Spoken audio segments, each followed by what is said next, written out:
once again, and welcome to Heroes and Droids, your guide to movies and TV shows about superheroes, sci-fi, Disney, and action. From Marvel to DC, from Star Wars to Star Trek, from James Bond to the Fast and the Furious. We will review theatrical films and streaming delights you care about most.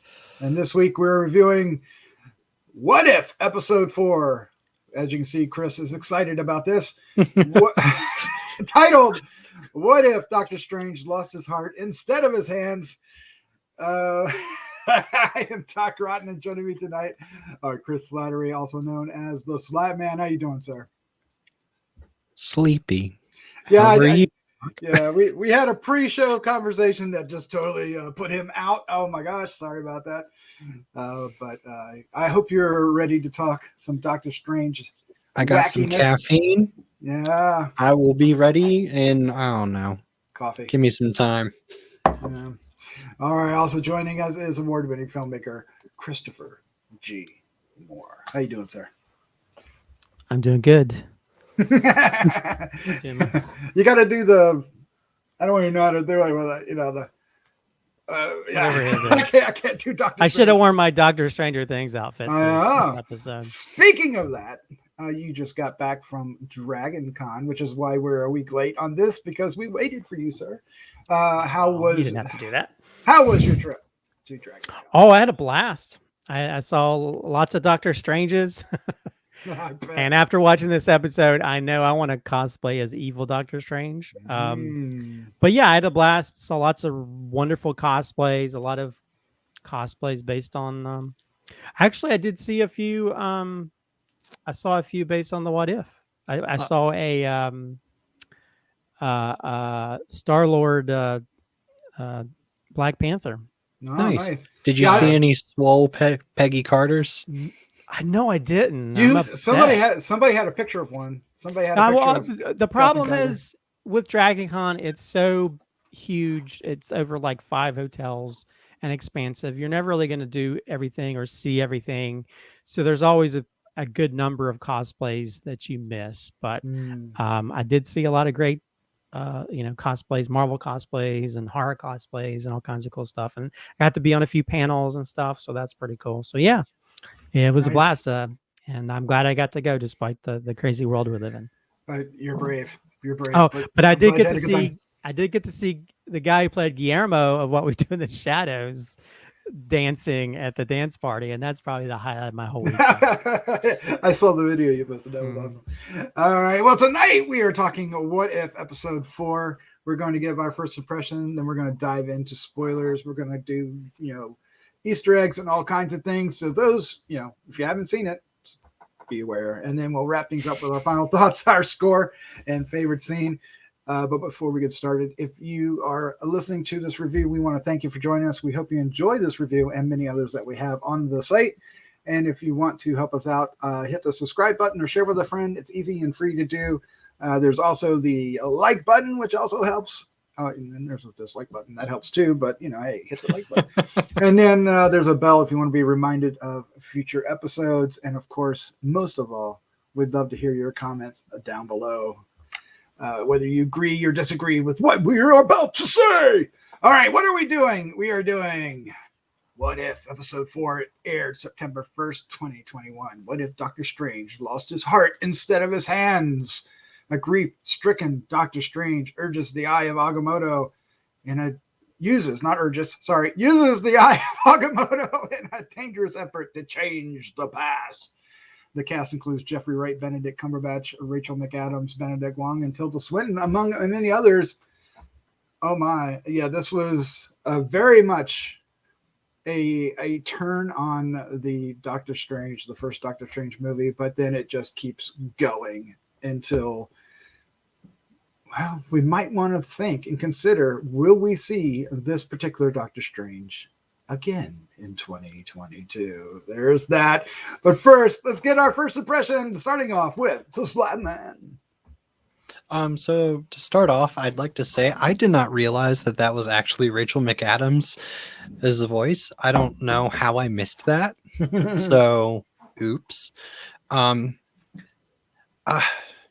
So I have to admit, this is an episode that I can fully acknowledge is a well crafted is a well crafted story that resembles the What If comics as I remember them very well. It is a very well animated episode and has very good voice acting. I really enjoyed especially Benedict Cumberbatch playing the evil Doctor Strange and his kind of different take on that just using his voice. But I found myself kind of being bored halfway through.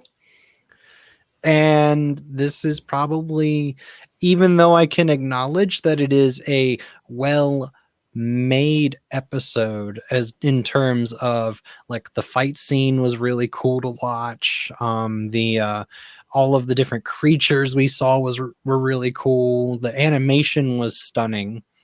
I don't know. I just there was like that. There was like it was like kind of a snooze fest for the first like 2/3 of it. I feel like. Oh no. Well. Yeah. Be curious to see what the rest of the crew think. So let's find out. Christopher G. Moore, what was your first impression of episode 4? I loved it. I thought I call it Strange Dog Day because it's almost like Groundhog Day. No, it is. But if it went darker. But yeah, I thought it was very interesting. I love sort of, we get to see sort of some of the element of the things that happen in Doctor Strange, and then we go off into this whole nother realm that it went in much darker than I really expected this show to go into. In fact, I was like, anybody saying that Disney will not make stuff involving demons because of China, I think this episode proves them wrong. I was like, this is like some dark stuff. I could see some parents complaining like, ooh, this is a little bit too dark for me. And I mean, probably the next episode. I was going to say, just wait till next week. but I'm just saying, what some of the evil imagery and stuff is kind of, even if it's for like a few seconds, is pretty dark.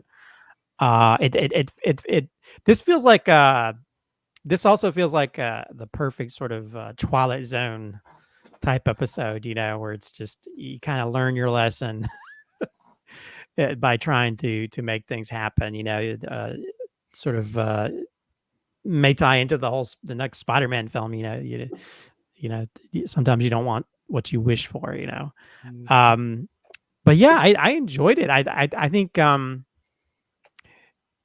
it does get a little bit more interesting once we get into like when he gets into darker. I like the dark Doctor Strange, and I think some of the imagery, some of the visuals involving that are so cool. Like, and I think that's when it sort of hits in all cylinders when it gets into that. So I will say, I can understand Slatman's issues with like the first little bit once we get into it, but I think once we go into like full Doctor Strange, evil Doctor Strange mode, that's when it gets kind of interesting, especially the big battle at the end.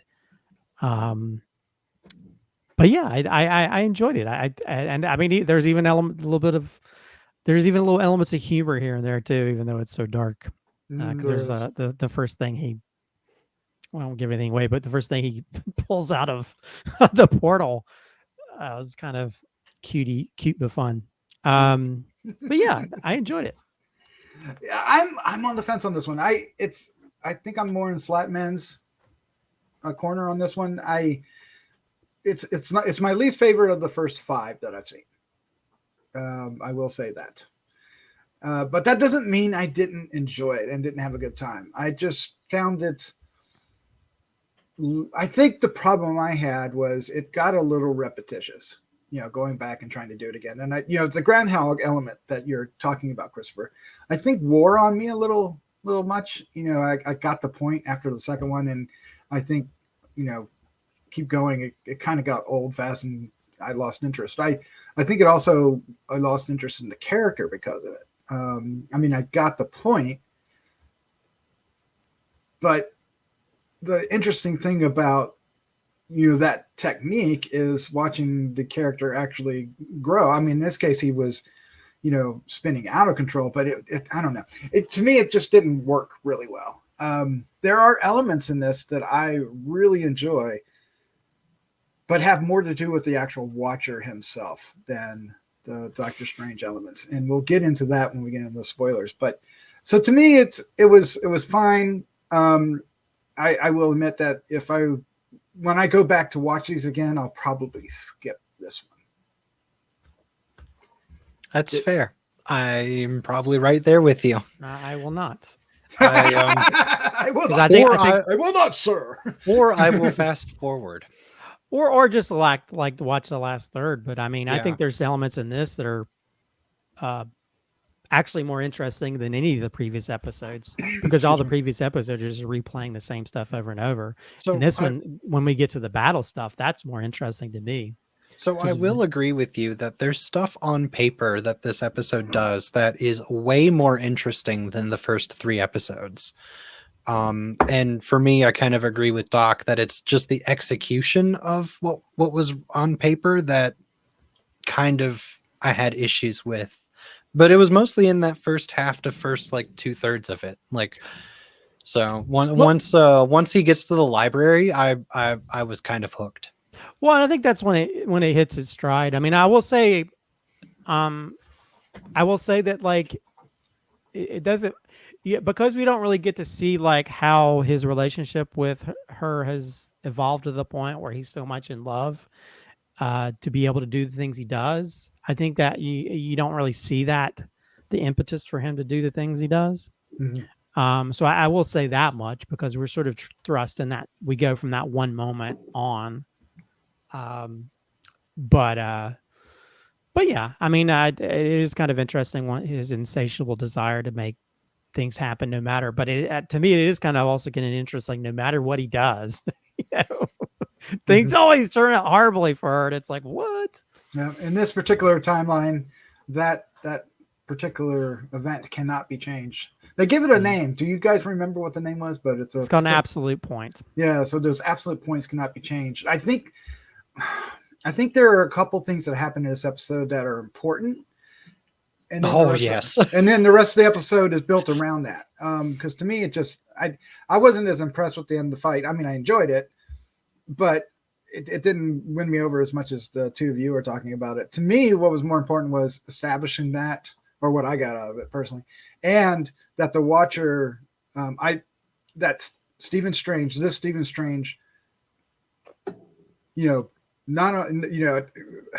first just got a whiff of it, right? Is there somebody there? Got the idea that the watcher was there, and then of course right there at the end actually got to have a conversation with him.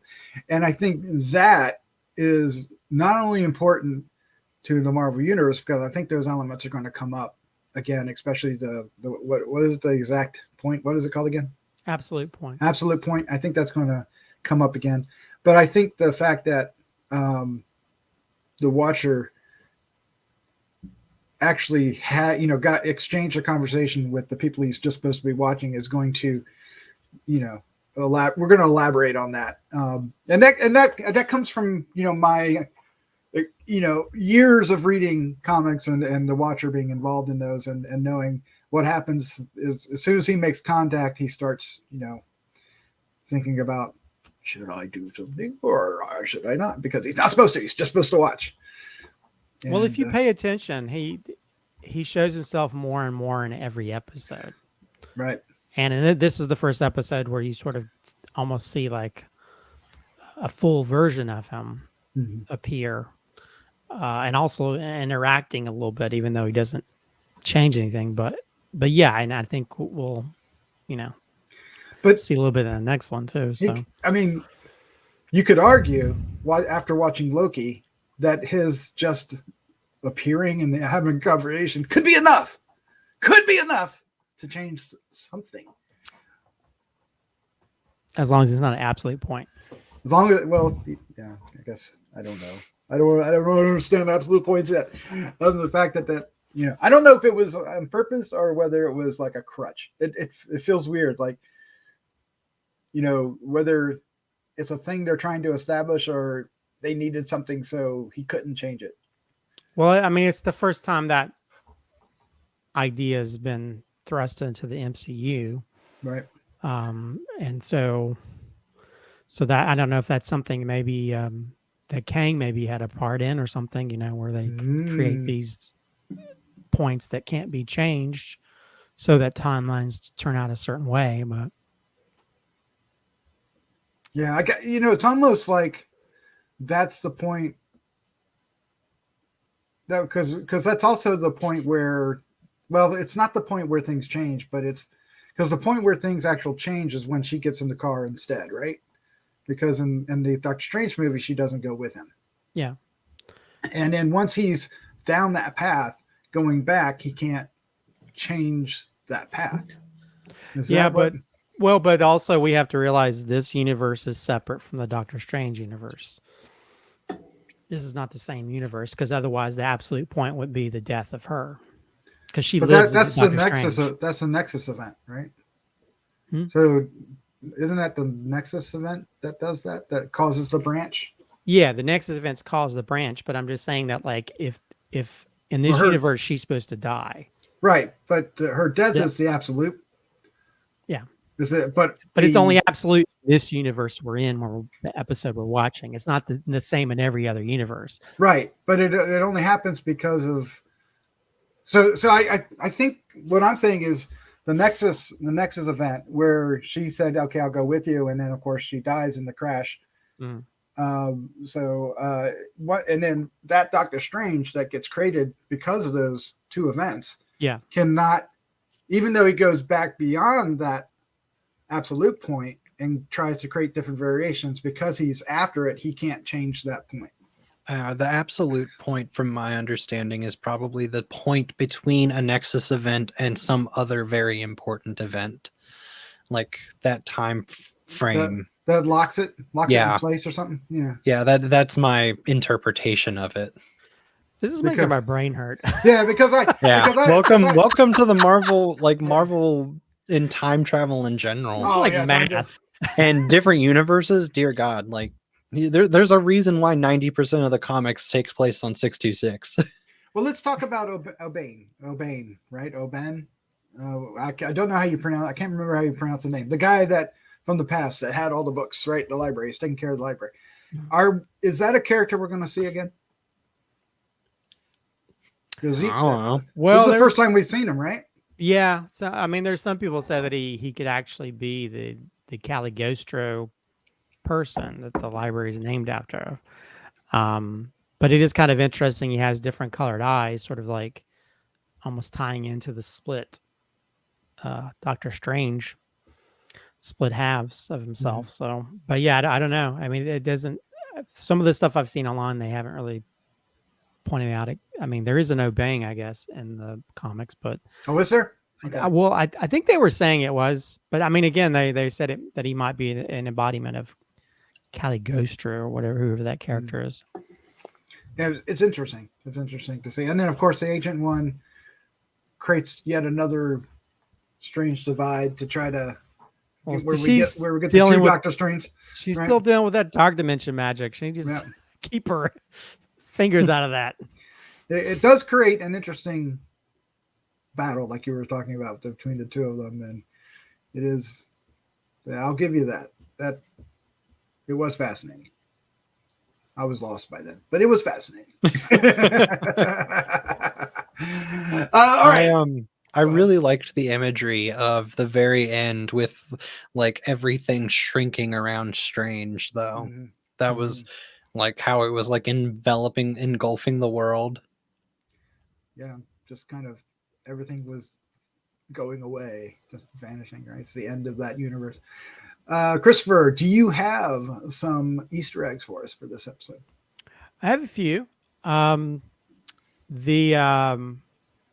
There's one part where when Doctor Strange he doesn't go pick her up, and he sees a news report about her dying in a fire. Well, the reporter is actually got her first start in the first Iron Man. Christine Everhart, who was with WHIH, who's actually voiced by Leslie Bibb, who played that character, the reporter from the first Iron Man. So, of course, we also get another joke involving Strange's name, which in the first Doctor Strange movie, there was a part where Cassilis, I think his name is, played by Mads Mikkelsen. He says, I'm Doctor, it's strange or whatever, then it's not strange to me or whatever. He says something like that. So we have another sort of a callback to the name Strange, where they make a joke about it. The book that he opens up when he goes to the Caligostro library or whatever, Library of Caligostro, the page he opens up to is the same page that Cassilius, I think his name is, tears out. Yeah, Matt. That's that's the pages. One of the pages he torn out of the book, and the symbol on it is a dark dimension symbol, and it's the same symbol that's was in the middle of his forehead as well as in the middle of the Ancient One's forehead, who we found out's dabbling in that stuff. He also conjures the same symbol in the church in Doctor Strange.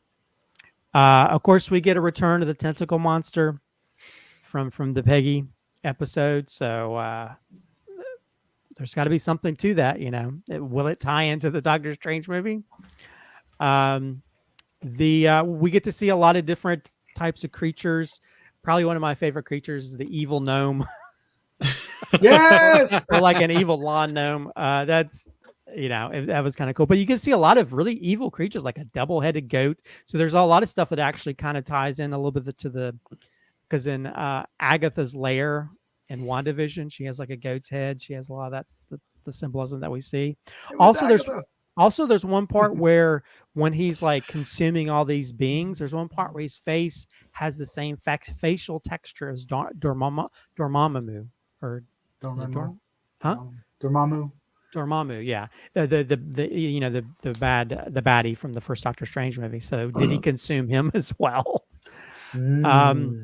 Also, the same runes that you see on the floor when he first goes into that library that he's trying to break down are the same runes that are the protection spell on Doctor Strange, on his face. Also, when Doctor Strange turns full evil, his magic turns to total red. Even his Eye of Agamotto turns red, sort of showing that he's turned to sort of red chaos magic, which is more, and it's less about time movement as opposed to manipulation of reality. Also, we have the very beginning of the scene when they have their car crash. You see them framed within the shards of the glass of that window of the car, and the very ending of the film of this episode has him framed within the almost like different crystalline shards that are surrounding him. So there's a lot of that, and in fact, later on, there's a part where the two Doctor Stranges are walking in front of this glass when he shows them the wreck, and you see them framed within the shards of the glass, like they're, cracks of each other being their, two different images or two halves of the same person. So anyway, that's a few of the things that I noticed during this episode. Some cool stuff. All right, let's go ahead and wrap this up. Let's give it our final thoughts, our score, 1 to 5, and our favorite scene. Slattman, sir, you are up first. Yeah, so I don't think it's a bad episode per se, but I don't think it's my favorite episode in the season so far. It's got some very interesting things going with it. Interesting ideas, very, very well animated scenes. I really enjoyed the fight scene. I enjoyed the chaos of it. I enjoyed seeing all the explosions and effects and everything. But I'm also kind of a sucker for the CGI pew pew pew pew. Even in the Doctor Strange movie. So I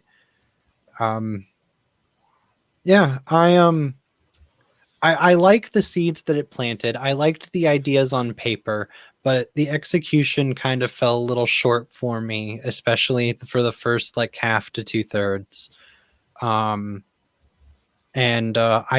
I don't know if it's an episode I would sit down to watch again, but I'm not disappointed that I watched it. I'm gonna give it a 3.5. It's still very well made, still very well animated, and the voice acting, as I I think, very well done. So, and my favorite scene is probably just the fight scene. I really liked it. I love the animation of the fight scene. I can see that. I can see that. All right, Christopher G. Moore, you're up next. Your final thoughts, your score, and favorite scene.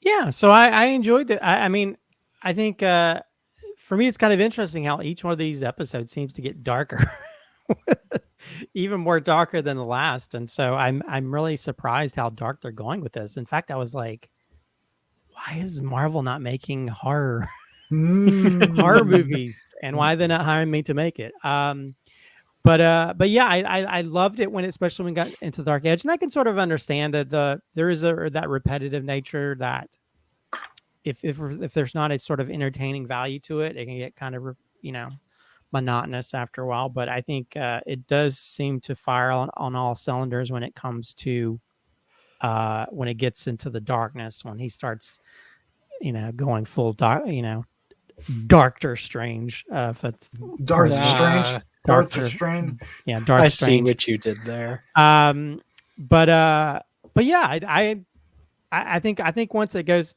when he starts going dark and starts doing all these things and showing that, in the same way that we had Wanda when she sort of gives into that darker side, when you have Doctor Strange giving the darker side and he allows his ego to sort of, even though he still has like an element of ego no matter what he does, he allows his ego to sort of overrule his morals and to the detriment of the end of the world.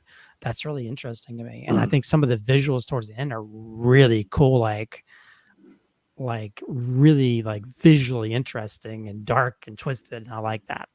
So although I at first I didn't realize it was Benedict Cumberbatch that was voicing his character. I was like, this guy's kind of boring. But I think when he goes to his dark state, that's when it's more entertaining. But I think in the very beginning, he didn't. It's kind of sad because I didn't feel like he was really trying in his performance. But it is kind of cool to see the actual voices come back for like Wong and the Ancient One and some of these, so it is kind of cool having the actual actors come in and voice these parts. But so I will give it a 4 out of 5. It's not a perfect episode, but I think that last third is crazy cool visually and is my jam. I want to see more dark stuff in the Marvel universe, and I really hope that they take some chances and do more stuff like this and actually make stuff that they don't necessarily have to make for kids, but at the same time they might not want to throw it on Disney Plus. Although the Doctor Strange movie is supposed to be much darker. As for favorites, yeah, I know. As for favorite scene, I'll have to say when he's conjuring all those monsters and he's absorbing them, whether it's a gnome or, I mean, there's some really demented, there's like and then his face transforms when he does it, there's like a snaky type thing. And then there's the 2-headed goat. And there's this one thing. It's almost like a floating skull with fire and stuff. It's like, I want some action figures just to some of these things he consumed.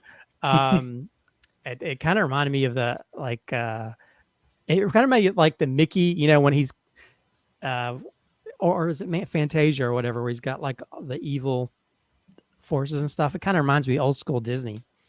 So yeah, I'll have to say when he's conjuring all those different, from small to big, or even like the little cockroach sorcerer with the cloak.